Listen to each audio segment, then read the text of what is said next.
Today's podcast is brought to you by Progresso Talent Partners, who for more than 25 years have successfully delivered interim and permanent leadership talent to transform businesses. To hire the talent you need to enable your business to thrive, visit www.progressotalent.com today.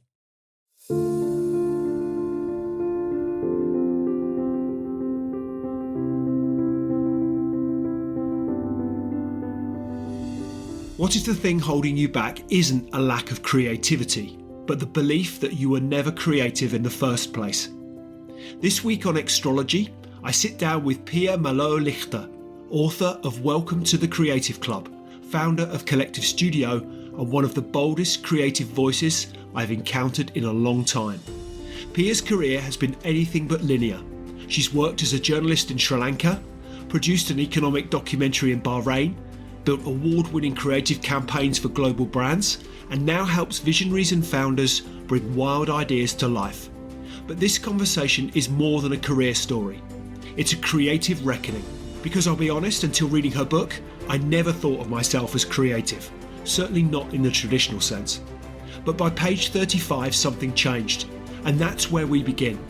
If you've ever felt boxed in by your own self-image, or quietly suspected there's more in you than the world has seen, this episode might be the moment you remember what you forgot. So let's talk creativity, not as a skill, but as a birthright, and what it takes to reclaim it, live it, and lead with it.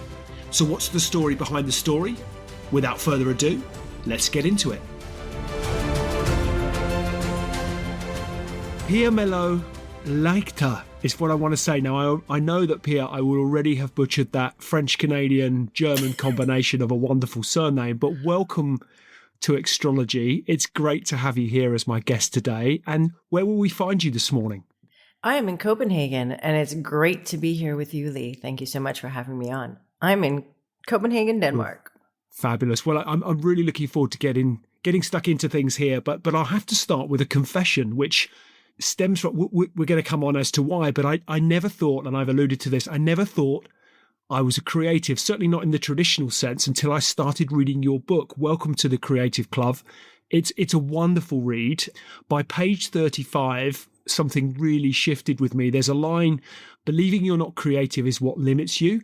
And it quite literally hit me like a truck. So my first comment today is a big thank you, because what you've written hasn't just resonated, it's genuinely reframed how I see myself and what Extrology stands for. People, performance, purpose is, let's start right there. Creativity as identity and not just expression, I think is what sprung to mind. So I want to start with people and creative identity and origin story. You were born to a painter, and respectfully, as I read into the narrative, I would describe your mother as a kind of a hippie, right? She was that's how you describe some of her musical influences and how she lived her life. There was that kind of, I got that feel definitely from your mother. A proud hippie, bohemian. Yeah. 100%. Bohemian, better word. Love that. And you're an only child. Your mother's one of 10, so aunts and uncles on your mum's sides. Your father an artist. How did that environment shape your sense of expression, independence, or belonging as you were growing up? Oh, wow. That's a huge question. How did it shape my independence? Maybe we'll start there. Well, I'm a recovering nomad, self-professed recovering nomad, because I've moved throughout my whole life. My father had a loft on the Lower East Side, Manhattan, on the Bowery for 25 years. So that felt most like home, because my parents separated when I was 3, and I would return there frequently, weekends, and then when we kept moving a little too far out, summers and holidays. And so that felt like the biggest anchor. But I moved, when I was 2, we moved from Canada. We were near Montreal and Quebec to Spain, spent 2 years in Spain, then moved to the Lower East Side, Manhattan. Parents split up a few years after. Then me and my mom moved to Brooklyn.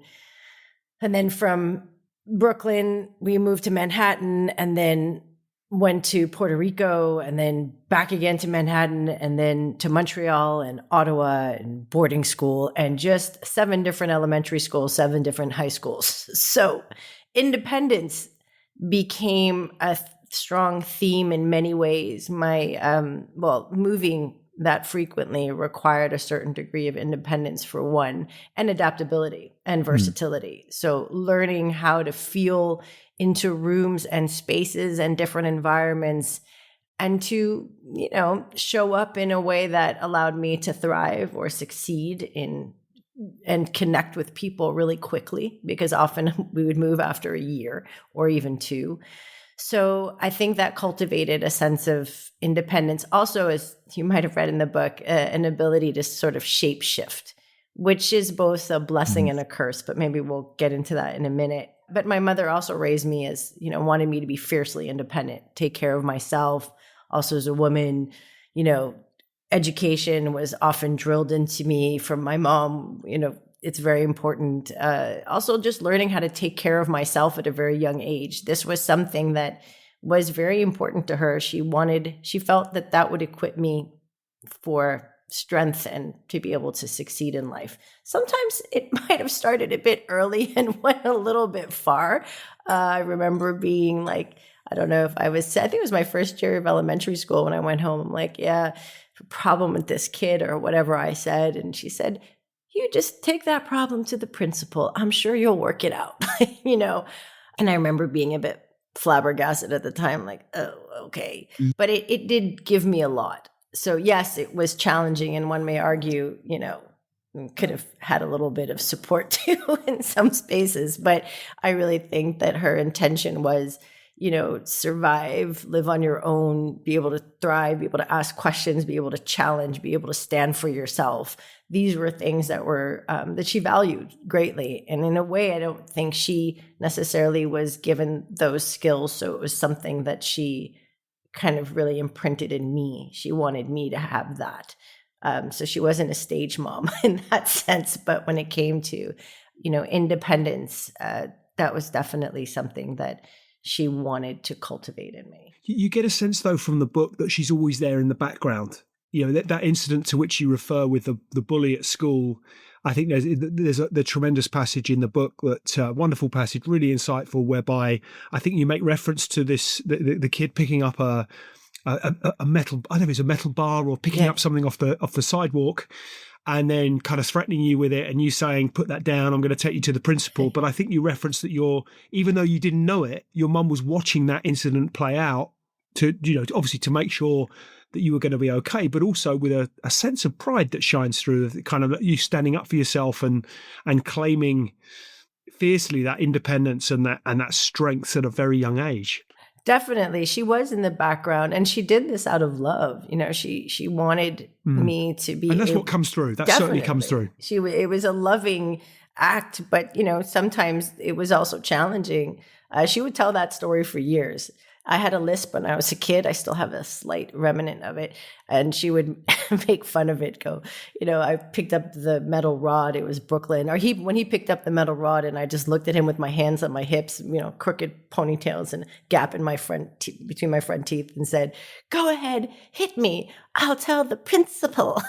So my mom would imitate principal lisp. And she was just really proud of the fact that, she can take care of herself. I'm good. I think that gave her also a sense of relief, seeing me at like 6 years old, being able to do that. And I was also defending my friend Caroline at the time. So it was like also, I guess, a ticket to her freedom to know that, okay, I don't have to worry so much. I know my daughter will be able to look after herself in this big world. And mind you, it was Brooklyn. It was New York City.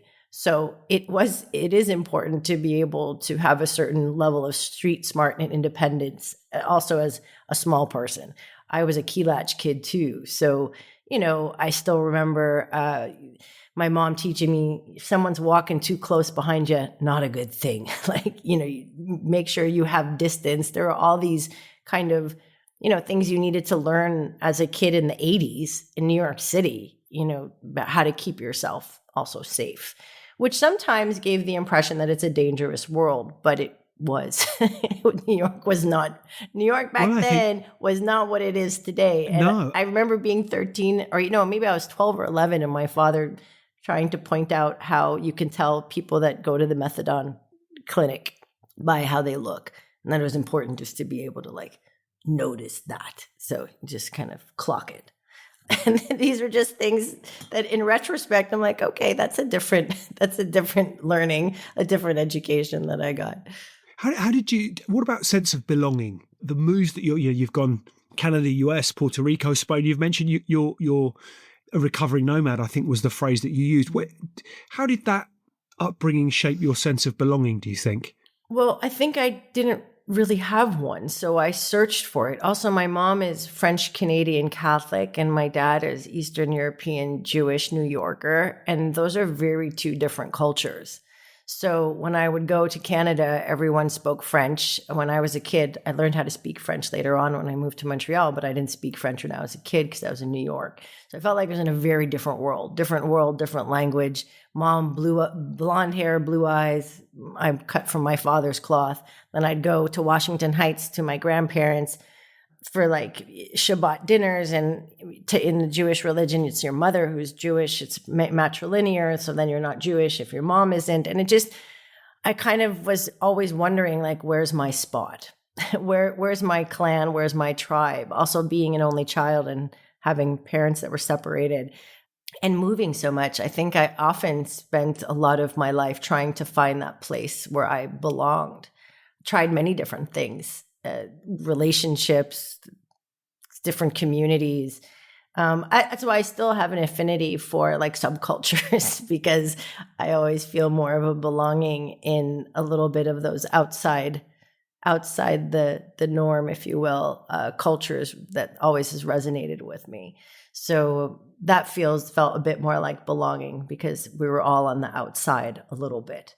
But I realized, of course, as I've gotten older that I belong to me. Like I belong. Me when I'm home is wherever I am. I was searching for home for a long time. And that might sound simple and almost cliche, but it feels very, very true for me. Like there came a point when I discovered like when I get closer to who I am, when I feel really good in my skin, when I don't change the shape to accommodate, to fit in, to try to belong, to try to adapt. And the closer I get to my, let's call it native frequency, I'm at home. So no matter where I am physically, I'm at home and I belong to me. And it feels really, really good. It took decades. Took a really long time to get to that point, but it feels really good. And I think when you have your own sense of belonging, that creates a certain energy and invites different people in. And then all of a sudden there is belonging, but it kind of starts here first. I read that you'd said creativity is a birthright, not a bonus. So what did it stop you from claiming that early on? And when did it finally become non-negotiable for you? Well, it's really interesting because many people grow up in households where like being creative is frowned upon in the sense of that's not serious. Like, how are you going to make a living from that? Like, lawyer, finance, get it together. I didn't grow up in that kind of household. My father's an abstract artist, so painter. So art was something, and creativity, and he was a musician. He played so many different instruments, and friends would come over for jam sessions. Our neighbor downstairs is a painter. I mean, I grew up in a world full of color and sound and creativity and expression. And it was a gift. It was a big gift. So my father said to me, I don't care if you're a truck stop waitress, as long as you're doing something that you love. So that was wonderful. So I didn't have that, but I did witness my father go through some tough financial times trying to be an artist full time in New York. So highs and lows and doing whatever job he needed to do that would allow him to paint, whether it was dealing for the mob, blackjack for the mob, or whether it was being a Central Park horse and buggy driver, all different types of things just to keep his art alive. And that scared me. That created a sort of a fear and a belief of like, oh, so if you do follow this thing, and you color outside society's lines, there will be a rebellion tax you'll have to pay. But I saw that as a kid. And when I sort of got older, I saw that, yeah, my father is a gifted artist, but businessman, not so much. So there's a lot of different factors, and it's nuanced and it's gray. But as a kid, it seemed quite black or white.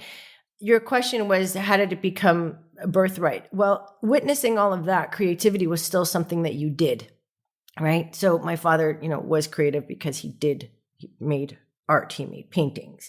And when later on I went into commercial creativity, working for different agencies, creativity was something I did, right? I wrote, I solved commercial challenges, worked, created with teams, but it was still an act. It was an action that I took. It was something I did. And then when my life started falling apart after a divorce slowly, how do I summarize this? It's a huge part of the book. There was a pivotal moment in my life when I realized, and we can get into this in a second, I'm just going to summarize it for anyone, listening and watching. There's a pivotal point in my life where everything fell apart, where I started to realize creativity is not just something I do. It's a way of being in the world and with life. And I get to creatively direct, because I was a creative director, not only work for other clients, but my own life. I get to choose. I get to choose the next scene. I get to choose the playlist. I'm an active creative agent in my life. And expression is part of that, but it's also how I creatively respond to the challenges that I'm confronted with, how I lean back and choose a creative response to that. And so something powerful started to shift in my own self-perception. And then the further that I dug into it, also for the book to do research, discovered that creativity is part of what makes us human. It's how we survived as a species. Our ability to creatively and innovatively solve problems from fire onward is what enabled our survival. Our ability to tell stories that united groups of more than 150 people allowed us to work together and survive. And neuroscience supports this. It's not just my own epiphany and experience, of course, does, but also to invite people in to recognize that this creativity is also your birthright. I provide different doors. So I do different research to show them, this is a part of our DNA. And what stops us from being creative is the idea that we're not, or the belief that we're not. It leads beautifully into my next question, but I think we're unpicking it here. I wanted to ask what people misunderstand most about creativity as an identity, but do you think that's it? We identify with it as something you do, but not something we are. What do people misunderstand most about creativity as an identity? That is definitely one huge misunderstanding. And the second one is that creativity lives only in the realm of artistic expression. That creativity is for musicians, it's for painters, it's for, artists writ large. It's for the Beyoncés of the world. It's, creativity is solely related to artistic expression. I think that's a big mistake. Creativity is related to a host of different fields.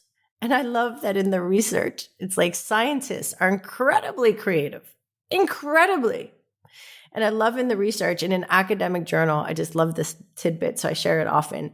As I was reading about, definition of creativity and from the points of view of all different scholars. And, there was one article that mentioned that from science to art to crime are all creative endeavors. And I was like, oh my God, of course, crime is a creative endeavor. Crime is really creative if you think about it, right? You got to get really creative.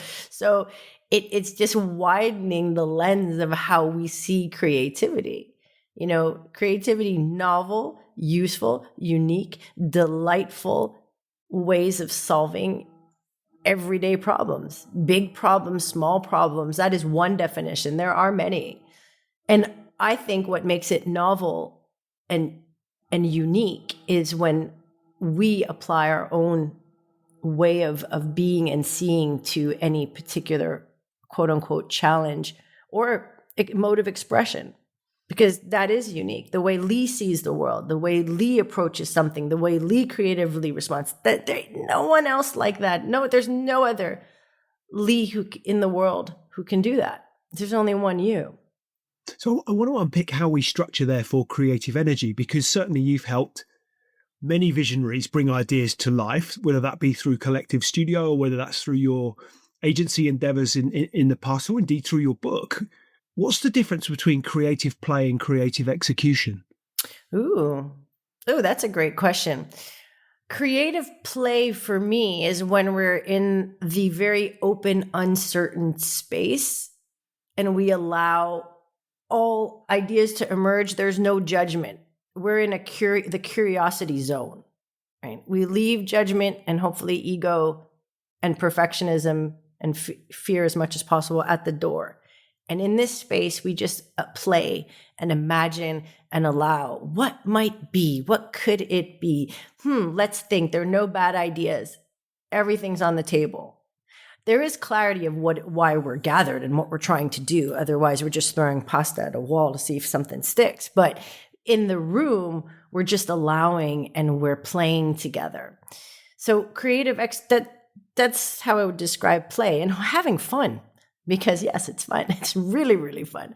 And we're doing it in collaboration in a team. And then creative execution is like, okay, we might have, I don't know, at least in the agency world, we might have 20, I don't know how many different, we've come up with a lot of different ways of creatively solving this. Okay. And then execution starts with like evaluation. So now we move in to another mode. Right? The play kind of that door, okay, we've done that play. Now we're going to evaluate and see, okay, let's look at the different ideas that we have on the table. Let's put on sort of our analytical reasoning lens and start to evaluate and see which ones that we want to move to execution. And then we might take 2 or 3. And then execution is also craft. So craft comes into play once we have the idea. So, how can we best design, write, animate, whatever it might be, with a level of skill and craftsmanship that really, really resonates and draws people in and just, gets your attention. And sometimes it's so beautifully done, you don't even notice it. I love that definition of design. Great design, you don't even notice it because it's just so beautifully done. It's just there. So those are some of the different ways that I would describe, play, and then of some evaluation and then execution. And what about your own creativity? You're giving much of your energy over to helping others build brands, dreams, projects, whatever it may be. How do you keep your own creativity alive whilst you're doing that? That is such a good question. And let me be fully transparently, I am still figuring it out. It feels like a new choreography for me because when I left my last agency, I had that urge, that itching, nagging feeling of what if I channeled my creativity into building my own dream instead of someone else's, my own business. And when I jumped, and that felt like an epiphany, like, whoa. I never thought of that before. I don't know why. Of course I can do that. And then I jumped. It wasn't that simple, but I'm simplifying for, brevity's sake. So then I jumped and launched Kollektiv Studio. And then when I got the call to write the book a few years later, I had another huge epiphany, like, whoa, I don't only have to channel my creativity into commercial endeavors, right? I can just channel my creativity into making art, making stuff, right? Another epiphany. So now I find that what has, meaning, great meaning for me is doing both. So helping others create and then creating myself. And that's also being in integrity, being able to do for myself what I do for others. That just feels really, really right for me in my bones. However, the choreography, the dance between is something I'm still practicing. So, there's some days where I'm waltzing and other days where I have, bruised ankles and scraped knees. I've fallen down a few times and it's beautiful. It's a beautiful curated chaos that I'm really enjoying. What feeds my creativity in this is space and time. So for the example, this morning, I just took time to, like you, I journal, right? So I meditated and I journaled. And there was the other part of me. There's, as an entrepreneur, there's so many different things. And also as an author who's just launched a book, there's so many things that you could be doing. So there's a voice of like, come on, girl, you got to get it done. Got to close some loops. Forget the journaling. Just get to the computer. Like I have that voice is quite strong. I have a strong drive. And I'm like, nope, we're not doing that this morning. I have this conversation with myself every morning in my head. Some days it's easier, some days it gets louder, but I choose to meditate. That's more of a non-negotiable to me, and just sit with myself. That's so important. And then just journal, just free write, see what comes out. And today I had an inkling of an idea about what my next book might be. And it felt really cool. Like, I don't know if it's going to be that, because I'm going to be working with my editor in January. But I just felt really grateful that through giving myself the space, there was an idea that bubbled up. I didn't give myself the space so an idea would bubble up, but I just gave it to myself, and it felt fun. Felt like, oh yeah, shit, that could be something, And it just made me appreciate the practice so much more. Not that I do it to get something out of it. I just do it for me to create that space. But if I would have went to my to-do list, I would have missed out on all that. And I think it's that struggle between allowing ourselves space to just be, to just express, to just create. And for everyone, this is going to look different. Maybe for some people, it's taking a walk in nature. Maybe for other people, it's moving their body. It can take many, many different shapes. But just meeting yourself daily, I think, is such an important creative practice. Now, I couldn't agree with you more. For me, I've said this on many an occasion, but meditation has been the singularly most transformative thing that I've ever done. And I never miss. It is my one non-negotiable. And yet, many, many moons ago, I would have considered one, meditation woo-woo. Two, what's the point in doing it? Because my mind is so busy, I'll never be able to quieten it. I now realize that that's not the point. And three, I can't measure it, right? So I can't become like a black belt in meditation. So where's the reward structure? How do I know that I'm winning at meditation? These were all my kind of limiting beliefs around meditation. But here I am 5 years on. It's a daily non-negotiable for me. And I accept entirely it isn't for everybody, but I really do find it meaningful. Let's talk about that creative process. Is for many a challenge. It's never a straight line, right? When you said this morning, you get a light bulb moment or a eureka moment, however you want to define it, and a nub of an idea comes out. But has there been a time when your own creative process has perhaps collapsed or nearly collapsed? And what did you learn from rebuilding it?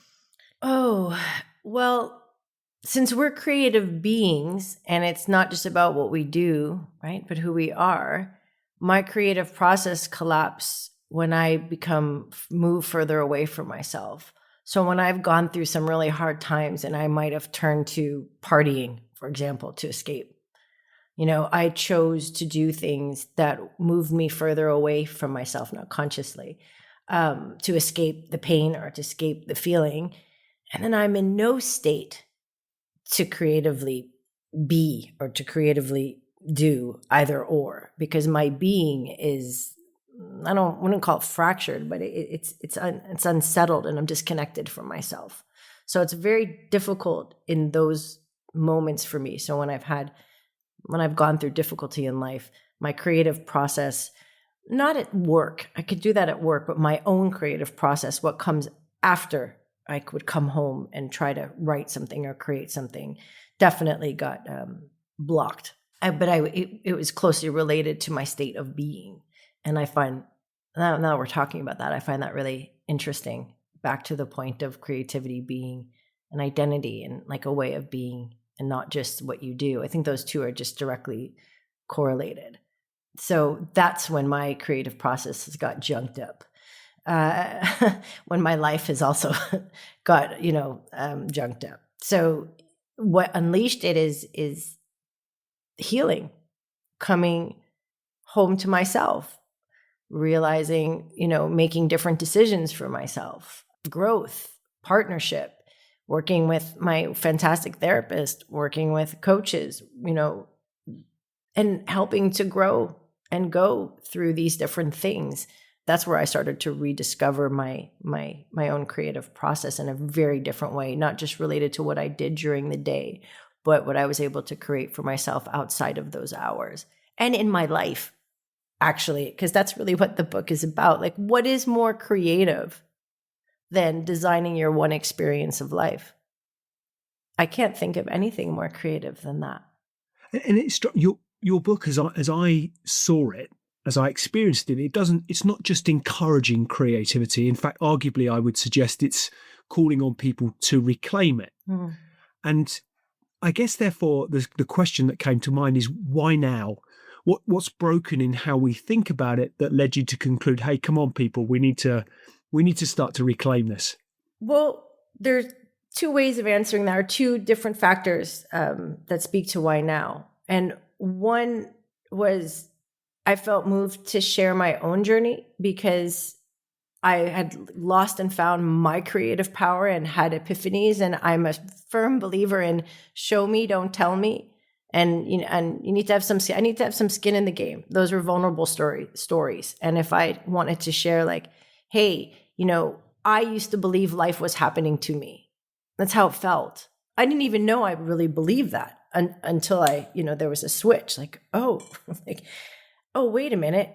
I can also happen to life. Woo, honey, what? So these shifts felt very important and powerful and something very meaningful to share. So why was that happening now was because that's the journey I had gone through. And I was finally at a place where I felt that I had something to share and to impart and hopefully to impact maybe one person. The other thing that's adding to this sense of powerlessness, I think, is a lot of things that are going on in the world. Not to get into politics, but the world feels like it's a little bit of cray-cray, drinking the crazy juice right now. There's a lot of things that feel For sure. really unbalanced and unsettling for many. And I think in times like these, it could feel like we are passive bystanders and life is just happening to us. And it can feel incredibly, we're powerless. And I feel that especially now, reclaiming our creativity and saying, no, I'm also happening to life. And life is, working with me, through me, and, and I am also, I am a creative agent in my life, feels important right about now, especially. And we are always at choice. We are always at choice. We get to choose. We get to choose how we respond to things. We get to choose the decisions we make. We get to choose how we want to see ourselves. We get to choose what stories we believe in. Rewrites ain't easy, but they're fulfilling. That is a rewrite. Life is happening to me, to, hey, I'm happening to life, or life is working with me.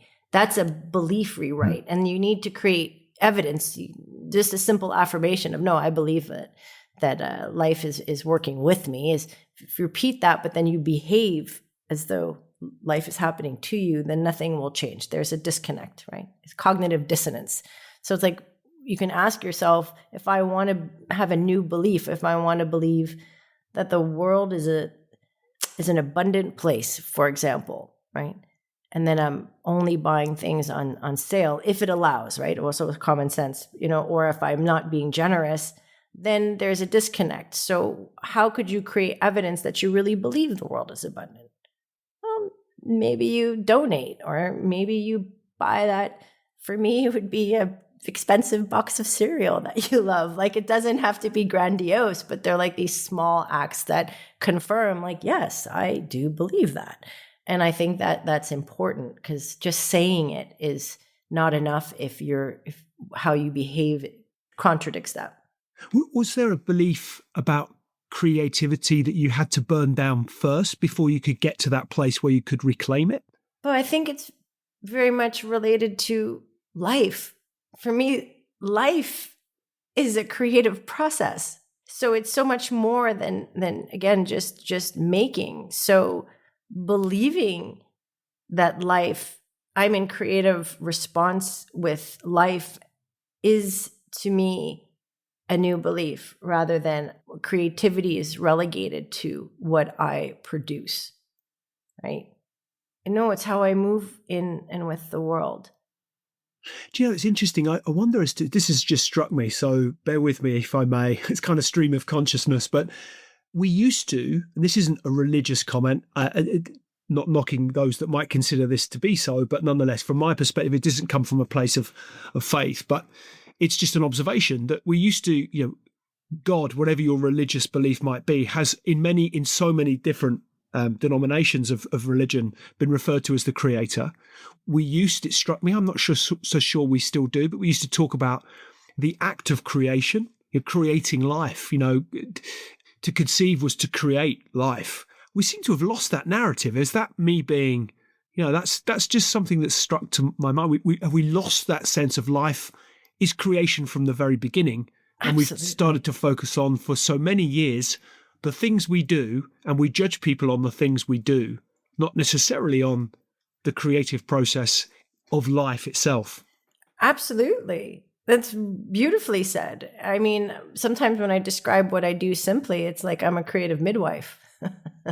I'm helping you birth Nice. the idea, the business, the creative venture, whatever is really asking to be created. And I believe we all have desires for a reason. They're ours for a reason.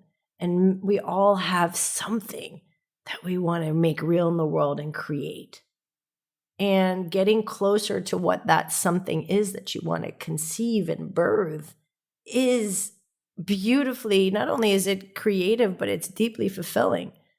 And you'll do it again and again and again because we're fluid beings. So it's not like a one and done, like I've created this thing. And I mean, that's the beauty. We're constantly changing. And creativity is also change. It's alchemic. It's taking an idea, this abstract, ethereal thought, and turning it into something tangible and real. How cool is that? That sounds really magical to me, but we do it all the time, but we just don't see it that way. And where thoughts come from, I mean, to your point, this kind of abstract ethereal notion that all of a sudden appears in your case today may end up as a book. I mean, what an incredible, it's almost mind-blowing to conceive how that happens, how a moment of silence can stimulate a process that ultimately comes in the form of, in this case, a book. But that in itself is incredible. It is, and we forget. I don't know that all too often I agree. I don't know that we often reflect deeply enough as to just how incredible that is. It's how often do we walk by and smell the roses, right? 100%. And that's what the book is inviting people to do. I mean, it's that Einstein quote. What is it? You can see everything like it's a miracle or as though nothing is a miracle. You get to choose. You can see everything is a miracle or nothing as a miracle. That is also a choice. And what you believe impacts and shapes your reality, what you experience. You can experiment. People can experiment with that. You don't have to take my word for it. Like, try even just one day. I believe people are good. Like, people are really good and they have the best intentions. And, just keep that belief in your mind and your heart. And as you go through a day and, just observe, does anything change? Or maybe you already believe that. But if you believe people are shit, you might have a very different experience in the world.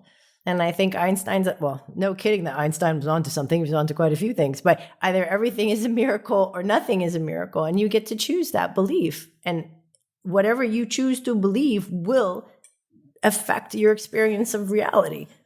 And that's very creative to me. That's the connection. That's a creative choice. That's a creative act. That's transformative. It's quite beautiful. You write that fear of judgment and failure limits people more than talent or tools. What fear took you the longest to unlearn? Oh, shit. There are a lot of okay. Oh boy, let me think about this. I think the ultimate fear, if I peeled it all back, is like fear of death. But the more that I live, the less I fear death, which might sound weird. But I think there's a fear of losing, and a fear of like, if I don't do something, I might not survive. Like for me, movement, I left home at, 17. Like, I've been independent and on my own for a long time. And what has helped me survive is my drive. So doing a lot, throwing myself at it, giving everything I had. punching the wall with, hitting it with my elbow, putting everything I had into it, where maybe I could have simply walked around it. So I think there was a fear driving a lot of my drive and my energy for a very long time without me being fully conscious of it. From the way I grew up, from the things I've seen, from different things. It was kind of in the background as an engine.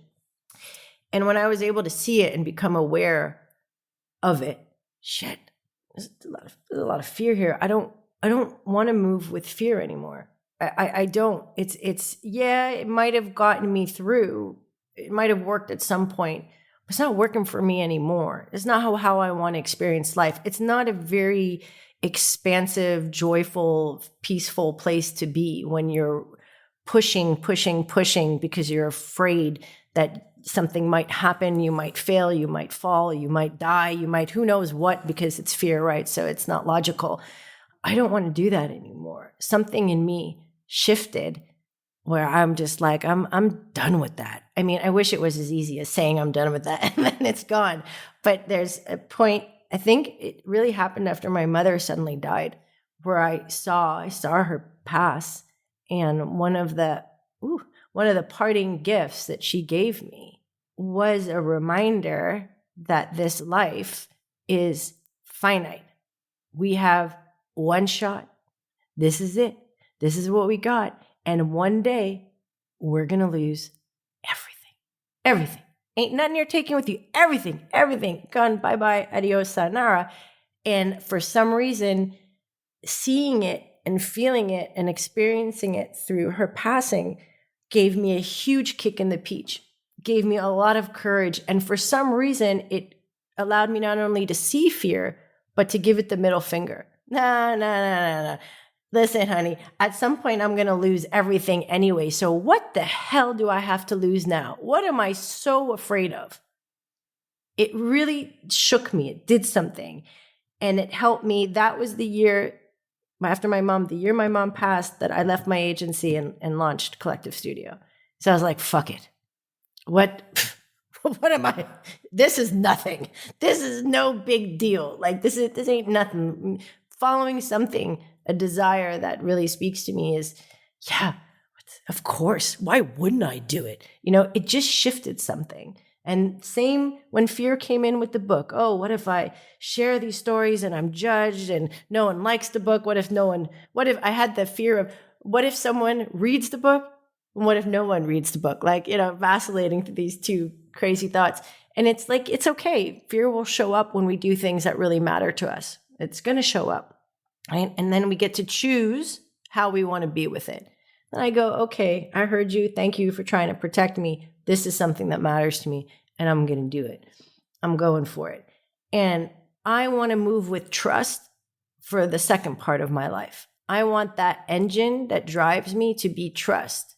I want to build my capacity to be in uncertainty, which entrepreneurship helps so much. I mean, hey, you're confronted with uncertainty every day, and life is uncertain. So it's about shaping or maybe shifting my relationship with life, that I get to go, I'm going to trust it. I'm going to trust it.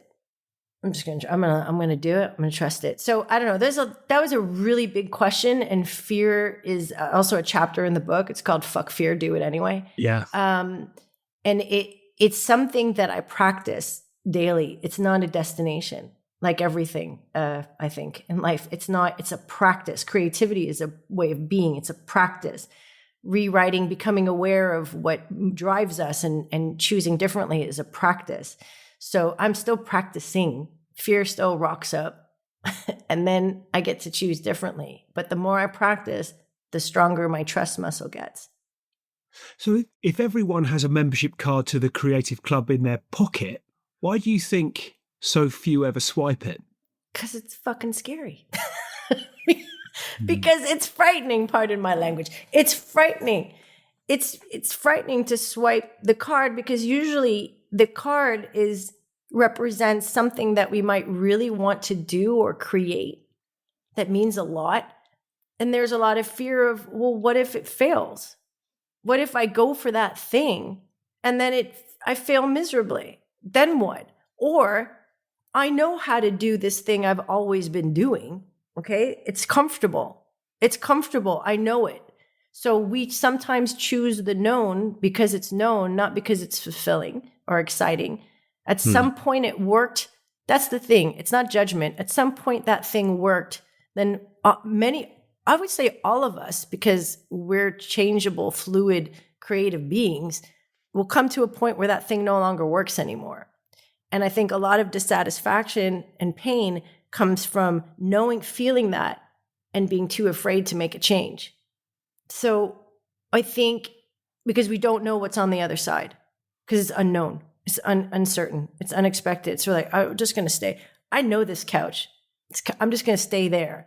But we feel tension within because we don't want to, life ain't lived on the couch. Nobody wants to stay there. That's not a life. You're not fully living if you're not going for the thing that's calling you, in my mind. And that calling could be anything. So that's what stops us from even realizing that the card is in the back pocket, because, we might be sitting on the couch and not even feel the plastic on our butt. Like, I don't know, at least that's what rings true for me. And I see it also in my clients that I work with. And sometimes we need partnership. It's another reminder. We don't have to do it alone. We don't do it alone, right? We get to do it in community. We get to do it with partners. And that also gives us courage. A lot of things can give us courage. For me, it's, remembering that I'm going to die. I got a hidden expiration date. God damn it. If that doesn't strike a match under someone's, but I don't know, what would we all have a hidden expiration date? Shit. Like, we don't know. You don't know. We don't know, right? The biggest uncertainty of all, right? We avoid it because it's scary. I mean, I know I did. Like, death, what happens to other people? So I think by looking at it, Steve Jobs did that every day. He would have reminders that he's going to die because that showed him that he had nothing to lose. And then he'd just go for it. So I don't know if I fully answered your question, but that's what stops. Yeah, you did absolutely. It strikes me. You mentioned uncertainty. Death is the most uncertain of all, right? Yeah. We all, in so much as we don't know when, we do know it will occur. Yeah. Death and taxes, right? The only true certainties in life. But well, you can avoid taxes. I don't suggest it, but you can avoid taxes. We're not advocating that on the show, but actually, you can't avoid death. No. Even if you're Brian Johnson and you're trying to, but you can't avoid death. But what about leadership? What kind of leadership do creatives need in your view, especially when you were talking here about leading yourself? What kind of leadership do creatives need? In what terms? I guess for their own lives. We all need, to your point, you don't need to go alone. What kind of, if we're suggesting that everybody has the capacity, everybody's a member of this creative club that you're wonderfully referring to, what kind of leadership do we need to take us there? Well, I guess it depends where you are, but oftentimes partnership, at least I can speak for myself, partnership is what helped me, right? So working with people who help put a mirror to myself and asked powerful questions and shared like intuitive hits, which is also what I do, guided me to my own answers. Because at the end of the day, that's a gift that you can give someone. It's not telling them how they should do it or this is the way, because that's someone else's way. That's why I'm always a bit weary. Like, yeah, of course, learn from people. I'm not saying that. There are many wise and erudite people in the world. But trust yourself and create your own, like your path is going to look different because it's yours. Of course it is. It's not going to look like anybody else's. That's how you know you're on your path, because it doesn't look like anybody else's. But that also takes courage because it's, again, unknown. It's like, oh, I don't see this happening anywhere. And learning to trust yourself, learning to trust your inner leader, the one that resides within all of us. We all have one. We also have saboteurs, inner saboteurs that we develop usually as children in response to perceived or actual threats to keep us safe. It's like inner voices. We all have like that. Everyone has, according to research, an inner judge. We all have the judge. And then the judge usually rolls with its other saboteur sidekicks, could be the controller or the Now I can't remember the word, but it doesn't matter. There's like a series of them, right? High achiever, I think it is not a high achiever, it's something else. Anyway, I can share the link, and if people are interested, you can actually take a test, a quiz, and see which saboteurs are present. And it's not about judging yourself. It's just about getting curious about the voices within and then being able to identify them. They usually have a very different cadence and sound. And then, like, I know what fear sounds like for me. It's short. It's kind of loud. It's tense. It's chaotic. It's like uncomfortable. My inner wise voice,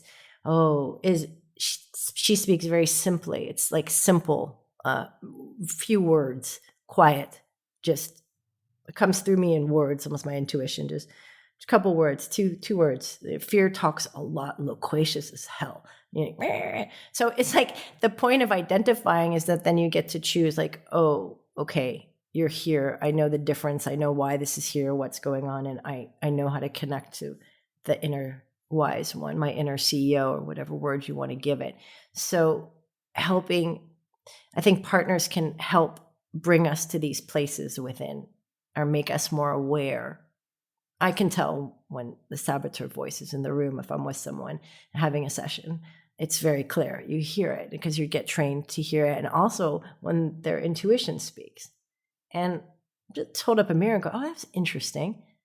Did you hear that? What was that like for you? And so I think understanding how to recognize and access our leader within also comes with understanding how to recognize the other voices within too, and then making a choice which ones we listen to. What's been your proudest creative act and why? Ooh, that's such a great question. I think my proudest creative act, they're all closely tied to creating the woman I'm becoming. So I am really proud. Oh, I'm getting emotional. I'm really proud of creating the woman I'm becoming. And when I started to make shifts, transformation is a slow cooked meal. Okay, it's not a Big Mac. It's a slow cooked meal. Change. I mean, we all love those quick stories, like this person went from rags to riches in 24 hours, and look, 10K months, and they're stories. But for me, at least, my experience with myself and also with clients is a transformation. It's a slow cooked meal. They're different. It's not as sexy as a story externally to tell, and we can wrap it and tell it in different ways, and people do. But it usually is a series of small, subtle shifts that start happening when we become aware of something, right, that we want to change or that's going on. Then we start moving in that direction, becoming aware of it. And then gradually we start to change who we're becoming. We start to shape and create our own becoming. And that happened to me when I think the real journey started when I got divorced and I found my therapist. Instead of moving to Paris, which is what I was going to do, because that was my default. Oh, life here is not working? No problem. We're going to move. That was just knee jerk. Like, that's what I did. That was my movement. It was easy. It was just like, okay, we'll have a do-over. That's what my mom did. She did do-over. So I was doing the same. Like, okay, this didn't work out. We're going to go someplace else and not look behind and just keep going. So I was going to move to Paris. And instead of doing that, I stumbled into the office of an amazing therapist. And the shift started happening. It took healing takes time. Healing is a continual journey. So I'm still on it. But from that decision, from that creative act, because she said to me, hey, you can move to Paris. You can keep moving for the rest of your life. I'm not judging it. But you do have I just want you to be aware that there is another choice. You have a choice to have a new experience of deepening your roots and connecting deeply to a place, to other people, to yourself, that only comes from staying. So I'm not saying you should do one or the other, but I'm just making you aware that you have a choice. And when she made me aware of that choice, I wasn't aware of it. It was such a knee-jerk reaction, like, oh shit, this didn't work out. I'm going to get out of here in Paris. Who doesn't want to live in Paris? Making me aware of it, that I was that choice. And that there was another, that was the more exciting choice because I never did it before. So Paris was not the new adventure. I'd done that many times. It was actually staying. That was the new adventure. And I think with that decision to stay, it started a new path, a new journey. And then a lot of things happened from there. It was not quick, but these acts. Going on the Trans-Siberian when I got fired, that was a big creative act for me. I could have let fear win. I got fired from a partner job that I'd given everything to. There's a lot of lessons in that, but that's for another podcast.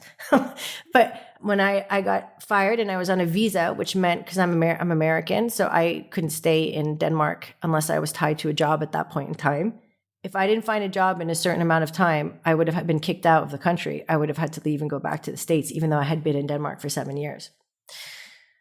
But I didn't let fear win. I didn't stay and try to look for a job and, do all the things, because I wasn't doing very well. I was out of another bad rebound relationship. I was just fired. Everything felt messed up. I felt like lost. And I was like, no, I think I'm going to do this bucket list desire. I'm going to make this creative act. I'm going to create this for myself. I'm going to create this experience. I'm going to travel across China, Mongolia, and Russia to remind myself of my power, remind myself how big and beautiful the world is, and to remind myself that, of course, I can do it.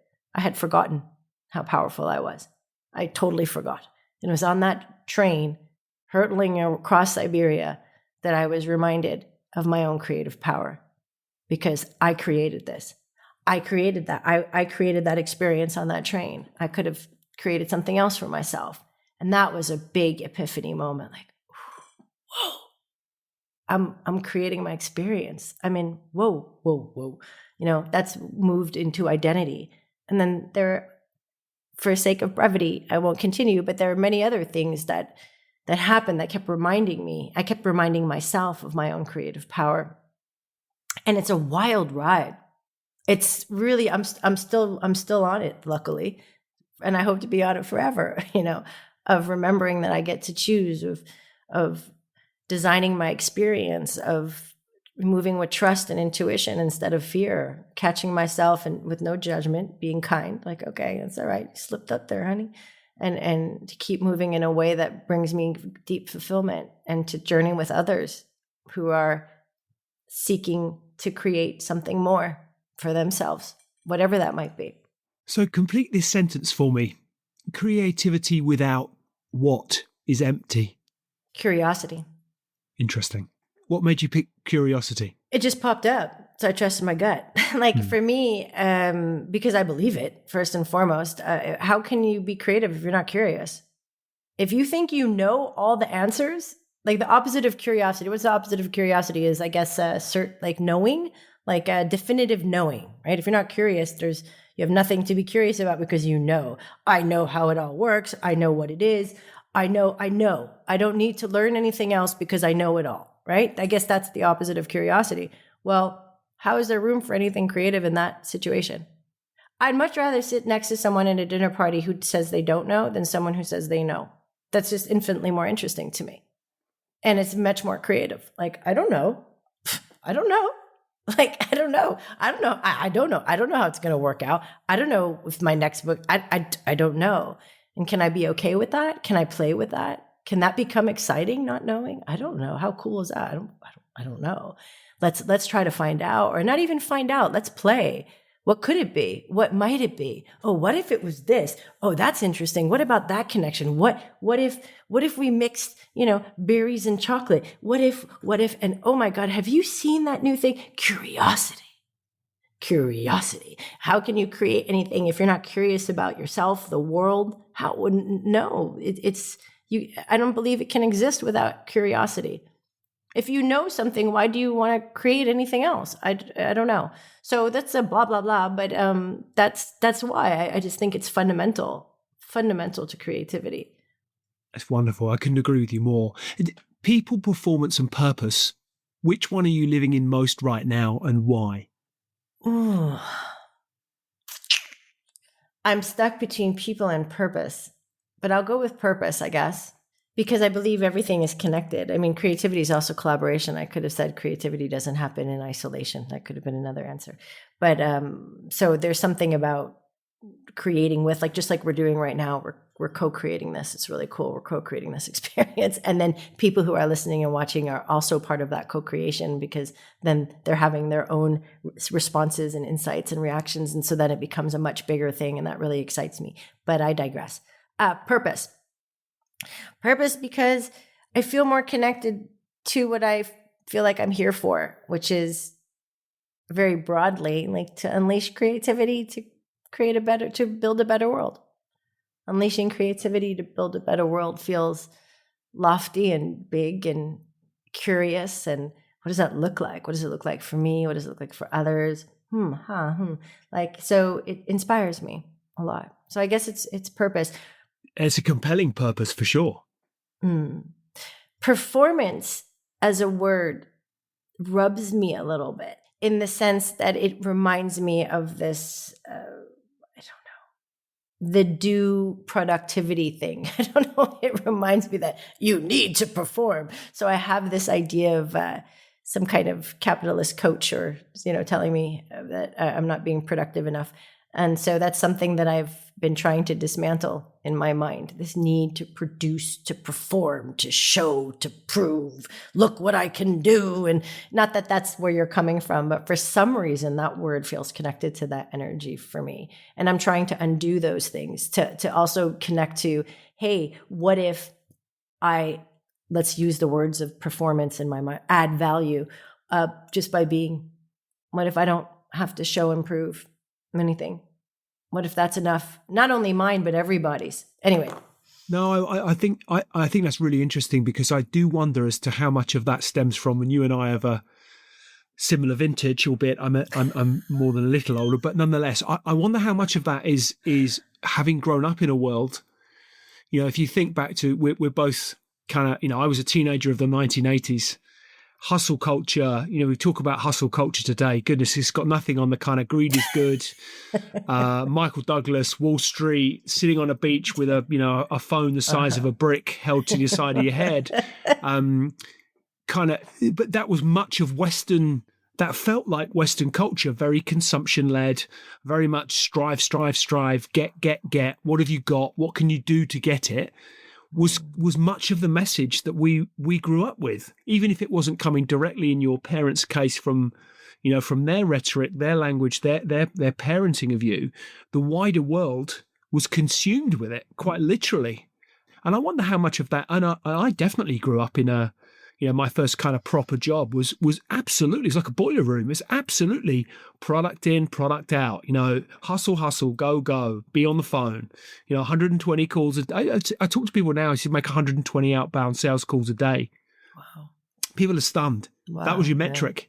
Yeah. If you didn't do that, you were failing, right? So none of it was about quality or relationship, or it was just, it was do. So for the longest time, I've had to really unpick this sense of doing is what equates to success. Yes. To unravel that, coming back to what we talked about, meditation, and you being, and that voice in your head that goes, yeah, but the to-do list, you're sat here, you're not doing anything, you're thinking, right? So I mean, it strikes me that the world in which we find ourselves now, if you were to have been found sat meditating in ancient Greece, we'd have a statue built in your honor today. Right. So, but now if you're sat doing nothing, people will come up to you, not all, but people will come up to you and say, oh, could you just come and do this for me?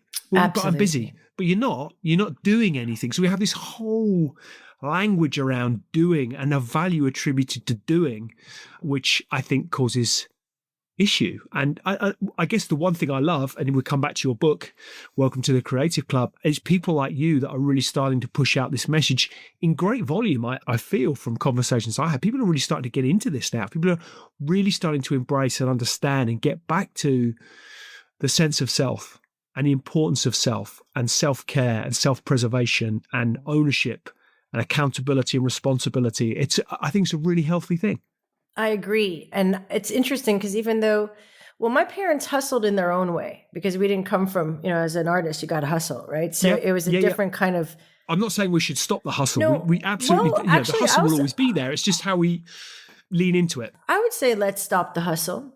I'll stake that flag in the ground. Let's stop the hustle. Let's start passionate, focused work.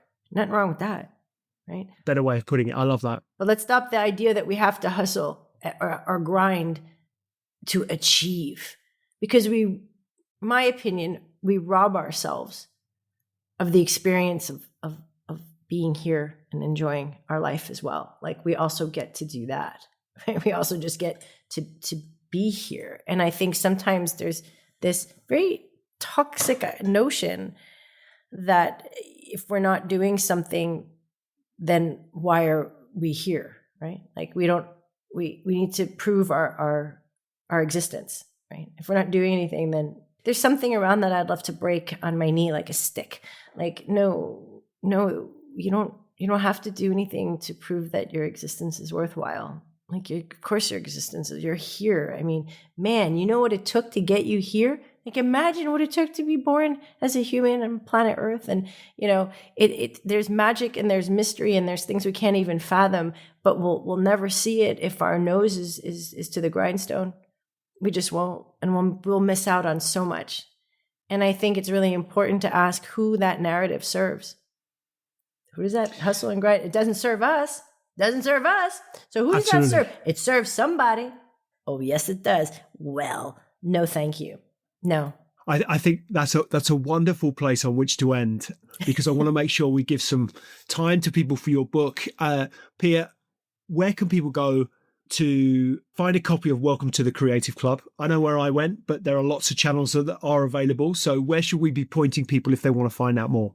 Amazon or bookshop.org. Those are both, the big two platforms. They're also on Barnes & Noble, but Amazon and bookshop.org, I would say, are the two big ones.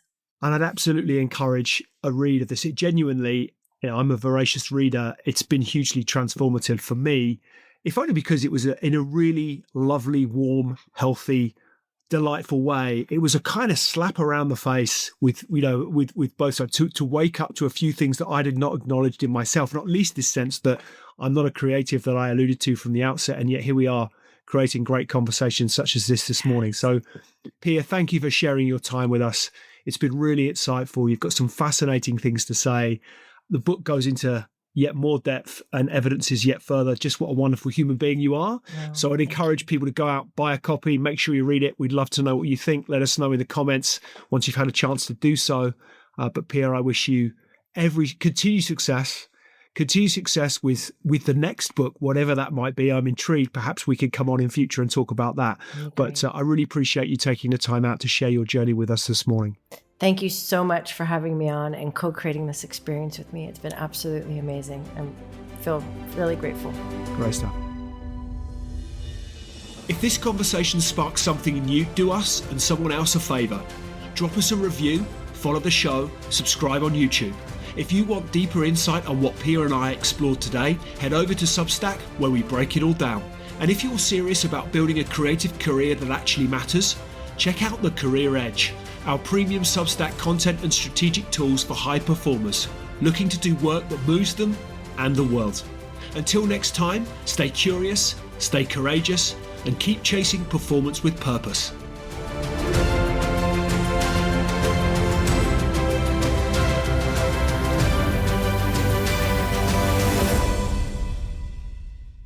Just a reminder, today's podcast is brought to you by Progresso Talent Partners. Visit www.progressotalent.com today for more information.